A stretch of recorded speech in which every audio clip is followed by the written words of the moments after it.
નમસ્કાર ખેડૂત મિત્રો, ખોડલ એગ્રો સેન્ટર જસદણ. આજે આપણે બધા ક્રોપ સમથિંગ આપણે ગણી તો 70-75 દિવસના થવા એવા છે. તો 70-75 દિવસે જ્યારે ફૂલ અવસ્થા અને દાણા ચડવાની અવસ્થા ચાલુ થાય છે, તો એમાં ક્રિએટિવ કંપનીના સાહેબ આજે ઉપસ્થિત છે કુશલભાઈ. તો એની પાસે આપણે પૂછી. કુશલભાઈ, મજામાં? મજામાં. હવે અમારે ઓલ ઓવર વિસ્તારમાં પાક 70-75 દિવસના થવા એવા છે, તો અત્યારે શું વસ્તુ આપવાથી પ્રોડક્શનમાં અને ઉતારામાં વધારો આવે? અત્યારે પરેશભાઈ છે ને, પ્રોડક્શનની અંદર કમ્પ્લીટ આપણે ફ્લાવરિંગ પછીનું સ્ટેજ ચાલતું હોય છે કે દાણો ભરાવાનું સ્ટેજ ચાલતું હોય, એની અંદર વજનમાં વધારો થાય એવી વસ્તુ કે ભાઈ પોટાશના સ્પ્રે ઘણા બધા ખેડૂતો કરતા હોય છે. રાસાયણિક પોટાશ આવે ને ઓર્ગેનિક પોટાશ આવે, એવા બધા સ્પ્રે કરતા હોય છે ખેડૂતો.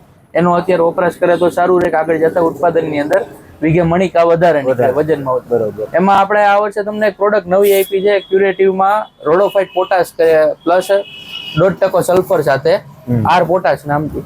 આ મારવાથી સાહેબ દાણાની અંદર ક્વોલિટીમાં ફેર થાય, ઉતારામાં વજન વધારો. આ પ્રોડક્ટ એવી છે, આ એક તો ઓર્ગેનિક પ્રોડક્ટ છે.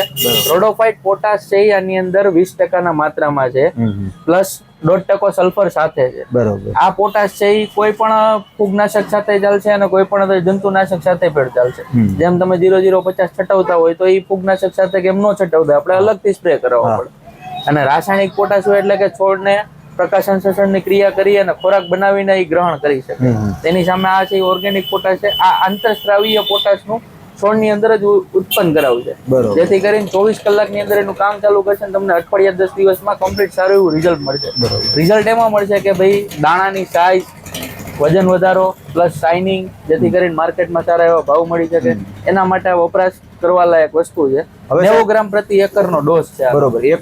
એક એકરે 90 ગ્રામ. હા, 10 પંપ 9 ગ્રામ પ્રતિ પંપનો માલ. હવે સાહેબ આનો કેટલા રાઉન્ડ મારવા જોઈએ? છેલ્લે 30 દિવસની વાર હોય ત્યારે એક રાઉન્ડ તો ચોક્કસ મારવાનો જ. જો બની શકે તો એક ફ્લાવરિંગ પછીના સ્ટેજમાં એક 60 થી 70 દિવસની વચ્ચે, અને એના 10-15 દિવસ પછી પાછો એક રાઉન્ડ. બરોબર. એવી રીતના બે પણ કરી શકાય. બે રાઉન્ડ કરી શકાય. હવે પંપે છાંટવું હોય તો અઢી વીઘા હોય એટલે 10 પંપ છાંટી. હા, 2.5 વીઘાથી 3 વીઘાની અંદર 10 પંપ આપણે છટાવી શકીએ. બરોબર. અને કોઈ પણ પાકમાં ચાલે? કોઈ પણ પાકમાં ચાલે. જીરું, ચણા, ધાણા, બકાલા, કોઈ પણ બકાલું છે, જીરું, ચણા, દાણા છે, બધા પાકની અંદર ચાલશે. દાણાની સાઈઝ, ફ્રૂટની સાઈઝ, ક્વોલિટી બનાવવામાં કામ કરશે અને વજન વધારવામાં કામ કરશે. બરોબર. Thank you. આભાર.